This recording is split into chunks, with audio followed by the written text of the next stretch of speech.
امریکہ اور ایران کے درمیان جھڑپیں تھمنے پر تیل کی قیمتوں میں اتار چڑھاؤ دیکھا جا رہا ہے۔ عالمی منڈی میں امریکی خام تیل میں معمولی اضافہ ہوا ہے، جس کے بعد یہ $72 کی سطح پر ٹریڈ کر رہا ہے، جبکہ برینٹ کروڈ کی قیمت $76 فی بیرل ہو گئی ہے۔ بدھ کو ایران پر امریکی حملوں کے بعد تیل کی قیمتوں میں 7% تک اضافہ ہوا تھا۔ امریکہ اور ایران کے درمیان جھڑپیں تھمنے پر تیل کی قیمتوں میں اتار چڑھاؤ دیکھا جا رہا ہے۔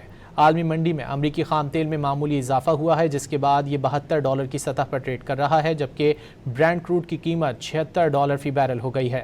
بدھ کو ایران پر امریکی حملوں کے بعد تیل کی قیمتوں میں 7% تک اضافہ ہوا تھا۔ امریکہ اور ایران کے درمیان جھڑپیں تھمنے پر تیل کی قیمتوں میں اتار چڑھاؤ دیکھا جا رہا ہے۔ عالمی منڈی میں امریکی خام تیل میں معمولی اضافہ ہوا ہے، جس کے بعد یہ $72 کی سطح پر ٹریڈ کر رہا ہے، جبکہ برینٹ کروڈ کی قیمت $76 فی بیرل ہو گئی ہے۔ بدھ کو ایران پر امریکی حملوں کے بعد تیل کی قیمتوں میں 7% تک اضافہ ہوا تھا۔ امریکہ اور ایران کے درمیان جھڑپیں تھمنے پر تیل کی قیمتوں میں اتار چڑھاؤ دیکھا جا رہا ہے۔ عالمی منڈی میں امریکی خام تیل میں معمولی اضافہ ہوا ہے، جس کے بعد یہ $72 کی سطح پر ٹریڈ کر رہا ہے، جبکہ برینٹ کروڈ کی قیمت $76 فی بیرل ہو گئی ہے۔ بدھ کو ایران پر امریکی حملوں کے بعد تیل کی قیمتوں میں 7% تک اضافہ ہوا تھا۔